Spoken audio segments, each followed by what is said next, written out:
Bismillahirrahmanirrahim. Yas'alunaka 'anil anfal, qulil anfalu lillahi war rasul. Fattaqullaha wa aslihu dhata bainikum wa ati'u Allah wa rasulahu in kuntum mu'minin.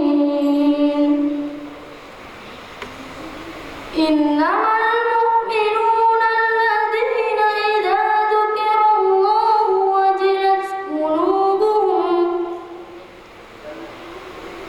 wa idza tuliyat 'alaihim ayatuhu zadatuhum imanan wa 'ala rabbihim yatawakkalun. Alladzina yuqimuna as-salata wa mimma razaqnahum yunfiqun. Ulaika humul mu'minuna haqqan, lahum darajatun 'inda rabbihim wa maghfiratun wa rizqun karim. Shadaqallahul azim.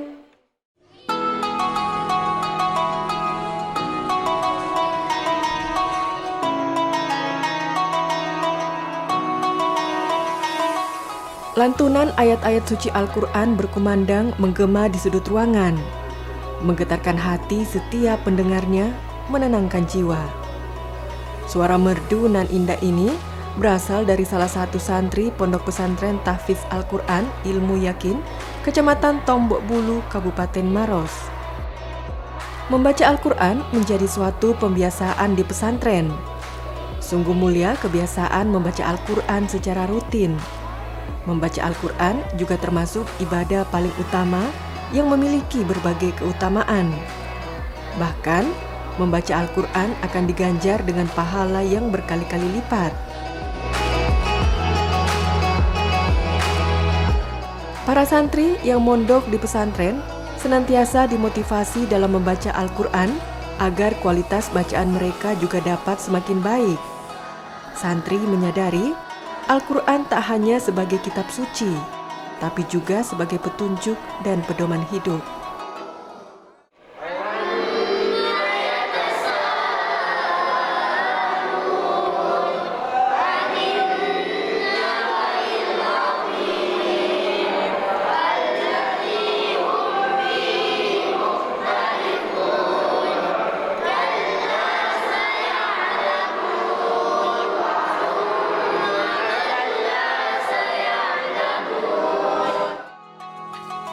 Pesantren merupakan lembaga pendidikan Islam tertua di Nusantara. Hidup di pondok pesantren sebetulnya menjadi sebuah kesempatan belajar. Tidak hanya belajar ilmu agama, namun juga belajar mengolah diri sampai bersosial. Menjadi santri di pondok pesantren bagaikan miniatur hidup di masyarakat. Bertemu dengan berbagai orang yang latar belakangnya berbeda-beda, hingga belajar beradaptasi dengan lingkungan dan orang baru. Kehidupan ini pun terlihat di Pondok Pesantren Tahfiz Al-Quran Ilmu Yakin. Salah satu pondok pesantren yang bertujuan mencetak pemandu Al-Quran yang tidak sekedar hafal teksnya, tapi juga paham arti Al-Quran dan mampu mengamalkan isinya.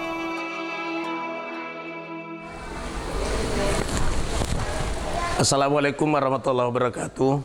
Yang memotivasi saya sampai saya mendirikan pondok pesantren Ilmu Yakin li Tahfizil Quran Maros, Sulawesi Selatan. Satu, saya background saya ngaji sama ulama-ulama selama ini.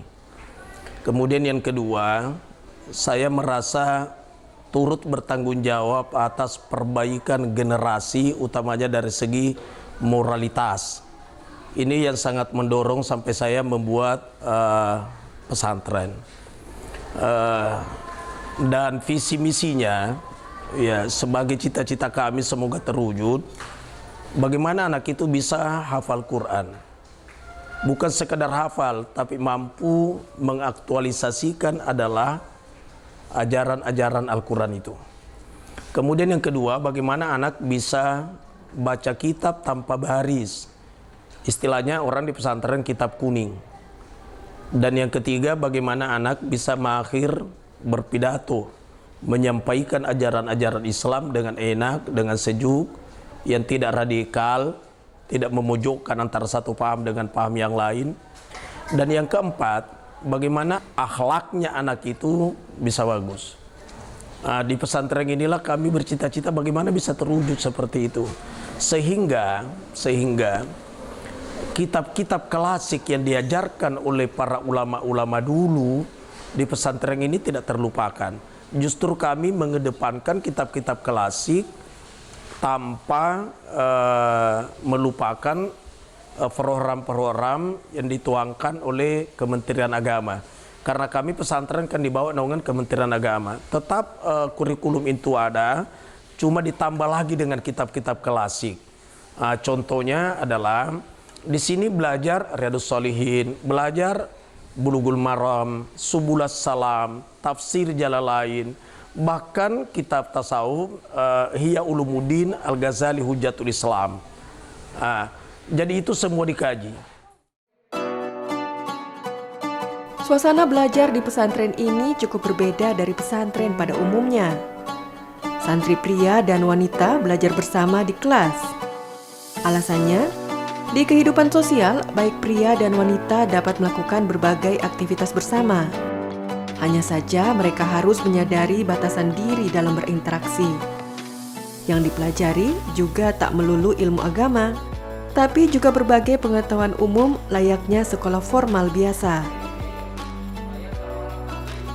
Saya mengharapkan ke depan generasi Indonesia, apatah lagi Sulawesi ini, mereka itu terampil, dia punya skill, terampil di agama, dan tidak ketinggalan di dunia.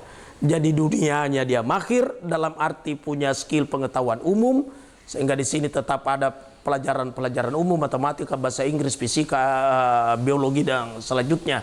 Supaya mereka juga tahu dunia, kemudian agamanya lebih mantap lagi. Sehingga saya mengharapkan utamanya santri-santri kami, man arada dunia fa'alaihi bil ilmi, siapa yang ingin dunia maka syaratnya ilmu. Wa man arada al akhirah fa'alaihi bil ilmi, siapa yang ingin merebut akhirat maka harus dengan ilmu. Wa man aradahuma fa'alaihi bil ilmi, dan siapa ingin keduanya, ingin menggenggam dunia dan ingin menggenggam akhirat, selamat bahagia dunia, selamat bahagia akhirat, intinya ilmu. Olehnya itu saya harapkan kepada siapapun, milikilah ilmu, ilmu dunia dan ilmu akhirat. Menguasai bahasa asing adalah perkara wajib bagi para santri di pondok pesantren. Bukan saja agar santri bisa memahami setiap literatur keislaman, melainkan supaya santri dapat memiliki daya saing lebih setelah lulus. Untuk membiasakan para santri berbahasa asing, setiap pengantar pembelajaran menggunakan bahasa Arab dan Inggris. Selain itu, kemampuan santri berbahasa asing juga diasah melalui praktik berpidato menggunakan bahasa asing. First of all, let's pray and thank unto our God, Allah Subhanahu wa Ta'ala, who has given us mercies and blessing so we can attend and gather in this place in good condition and happy situation. Secondly, may peace and salutation always be given to our Prophet Muhammad sallallahu alaihi wasallam, the last messenger of God, who has guided us from the darkness to the brightness, from Jahiliyah to Islamia, namely Islamic religion. In this occasion, I would like to deliver my speech by the title, Looking for Knowledge. You must know that looking for knowledge is the whole Muslim obligation. Even the humankind in the world, it is called by our Prophet Muhammad said in his hadith, Talabul ilmi fariidatun ala kulli muslimin wa muslimatin. The acquisition of knowledge is a duty incumbent on every Muslim, male and female. Pembekalan pada santri agar bisa menguasai bahasa asing dilakukan dengan cara pemberian kosakata bahasa Arab dan Inggris. Penggunaan bahasa Arab dan Inggris juga dibagi tiap pekannya. Assalamualaikum warahmatullahi wabarakatuh. Alhamdulillahilladzi ja'ala bil lughatil arabiyyah afdalul lughat. Wassalatu wassalamu ala sayyidina Muhammad sayyidis sadat wa ala alihi wa sahbihi yaumil mi'ad. Ikhwani fil aqidah, ana talib fi Ma'had Ilmul Yaqin li tahfizil Quran Mara Sulawesi Junubia Indonesia. Ana Husain an uqaddima lakum ikhwani as-su'adat. Dengan menguasai bahasa asing, santri nantinya dapat melanjutkan pendidikannya hingga ke luar negeri. Bahkan saat ini Ponpes Ilmu Yakin juga sedang mempersiapkan pembelajaran bahasa Tionghoa. Assalamualaikum. Waalaikumsalam. Man anta? Ana tilmid. Masmum? Ismi Ismail. Kam umruk? Umri 16 sana.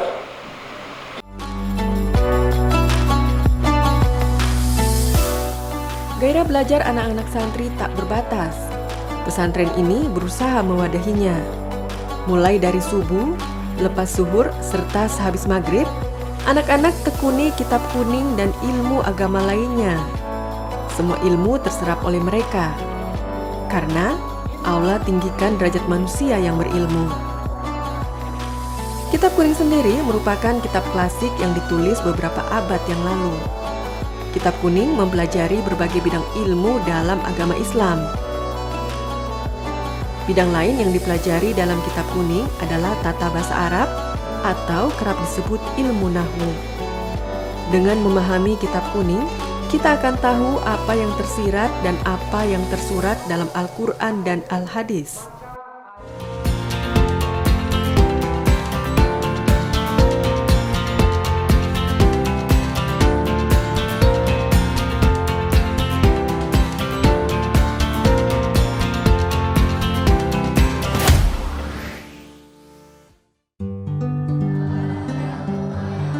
Mengajar sekitar 250 santri di sini tentu tak bisa dijalani sendiri.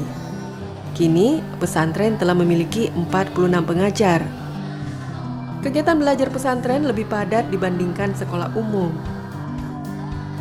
Kegiatan belajar pesantren bisa berlangsung sehari semalam. Berbeda dengan sekolah umum yang hanya berlangsung dari pagi hingga sore saja. Selain itu, santri juga akan diawasi selama 24 jam. Hal ini membuat para orang tua santri tidak khawatir lagi karena anak-anaknya akan berada dalam pengawasan yang baik. Besar harapan orang tua agar anak mereka menjadi anak berilmu sekaligus beramal soleh. Pondok Pesantren Tahfidzul Quran Ilmul Yaqin Maros ini terdapat dua sistem pengajaran. Yang pertama sistem belajar plus tahfidzul Quran, artinya belajar formal di kelas plus tahfidzul Quran, dan juga yang kedua adalah belajar tahfidzul Quran tok saja di masjid. Jadi tidak ada belajar formal di kelas.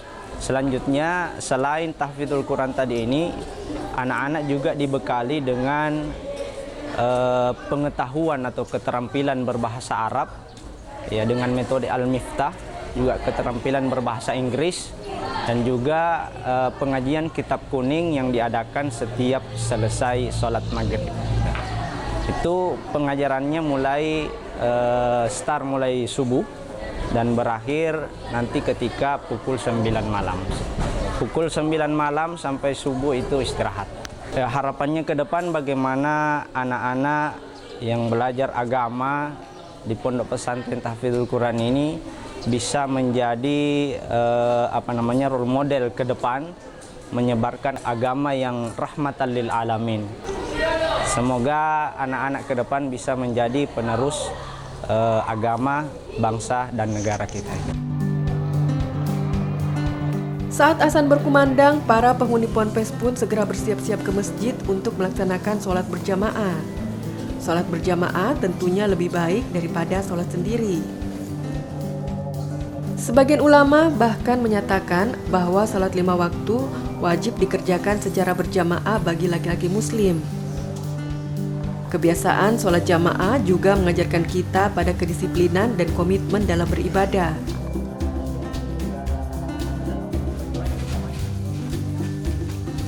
Hal sederhana lain yang jadi kebiasaan di pesantren yakni kebiasaan mengantri. Salah satunya antri ambil makanan.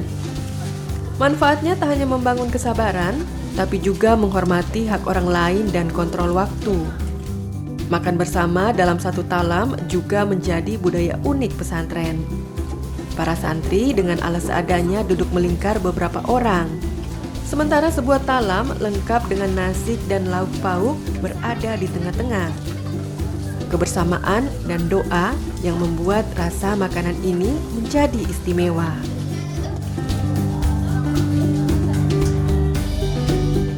Kebiasaan lainnya yakni gotong royong atau kerjasama antar penghuni pondok. Misalnya kerjasama menjaga tempat tinggal demi kenyamanan bersama. Sikap simpati dan empati juga akan tumbuh saat ada teman sakit atau membutuhkan bantuan. Di pondok inilah para santri membangun kebiasaan hidup sederhana dalam kebersamaan, saling berbagi rezeki dan saling berbagi rasa suka duka selama mondok.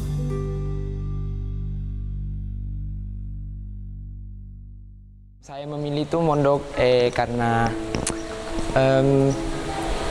mondok itu kita dapat mempelajari banyak pelajaran tentang agama, dan di samping kita belajar agama di pondok itu kita juga belajar kayak di sekolah-sekolah umum seperti belajar matematika, belajar IPS dan sebagainya. Dan kelebihannya kita di sini itu belajar banyak pelajaran agama. Kalau dukanya itu ya kita jauh dari orang tua lah, ya itu resiko jadi seorang santri.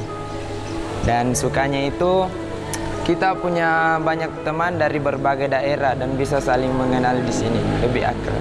Keunggulan pesantren ini itu selain mengajarkan kita untuk menghafalkan Al-Quran, di sini juga kita diajarkan membaca kitab kuning.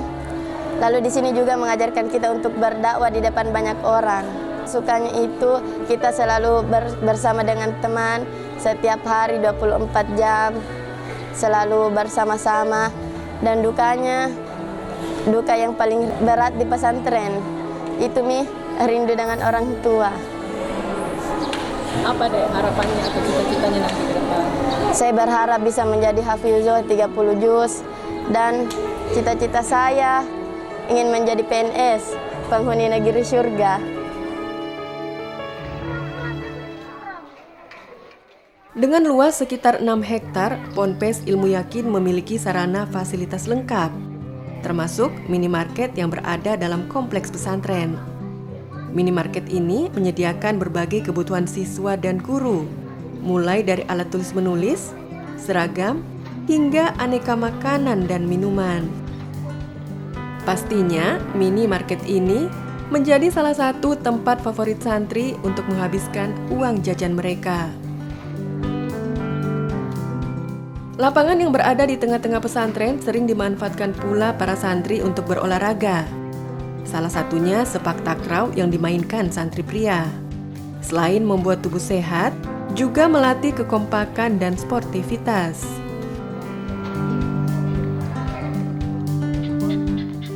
Ada pula kolam budidaya ikan. Anak-anak santri diajarkan menjadi seorang wirausaha. Santri harus menjadi subjek, tidak lagi menjadi objek. Santri harus menjadi pelaku, tidak lagi menjadi tamu. Dengan begitu, selain berdaya saing secara intelektual, santri juga harus mampu berdaya saing secara finansial, membangkitkan jiwa entrepreneurship di bidang pemasaran secara islami. Saya kadang berkata, bagaimana bisa kita mencetak anak-anak bukan sekedar mahir baca kitab, tapi bagaimana bisa mandiri itu anak. Bagaimana bisa mandiri, yang saya maksud bisa berdiri di atas kaki sendiri. Tidak usah semua anak-anak bercita jadi pegawai negeri, karena tidak mungkin semuanya bisa jadi pegawai negeri. Sehingga di sini diajar juga keterampilan. Bagaimana anak-anak bisa menjahit, bisa beternak ikan. Sehingga di pesantren ini ada beberapa kolam di sini untuk beternak.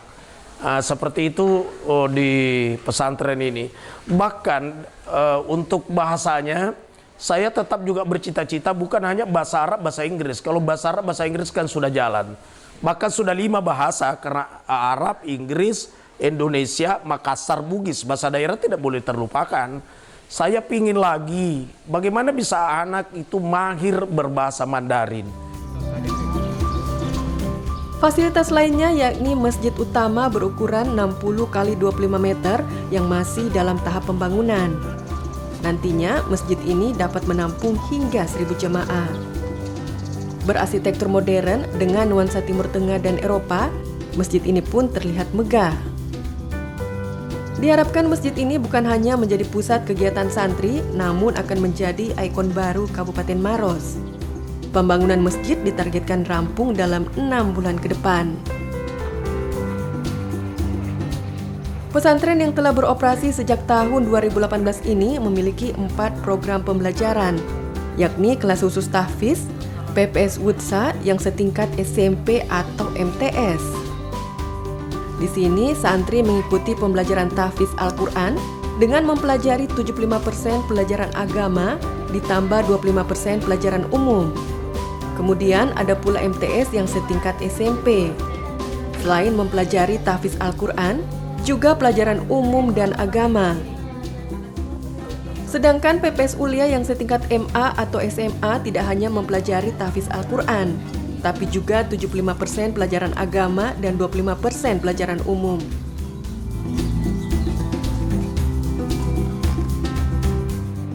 Tingginya kesadaran masyarakat atas pentingnya pendidikan sebagai pembentuk akhlak menjadi salah satu pendorong menyekolahkan anak di pondok pesantren. Ilmu agama menjadi fondasi keimanan yang kuat untuk membentuk akhlak yang baik, sehingga ketika terjadi masalah saat dewasa kelak, anak diharapkan memiliki pegangan dan dapat mencari solusi sesuai dengan kaidah agama. Kegiatan belajar mengajar di pondok pesantren juga syarat dengan nilai-nilai kehidupan. Pesantren bukan hanya sekedar tempat belajar agama, tapi pesantren mengasah penghormatan pada keberagaman. Pesantren adalah praktek kehidupan kemanusiaan. Semua tujuan ini dicapai santri dengan hidup bersama Al-Quran. Semoga anak didik ini mampu memaksimalkan segala potensi diri agar kelak menjadi generasi Qur'ani dan berakhlakul karimah.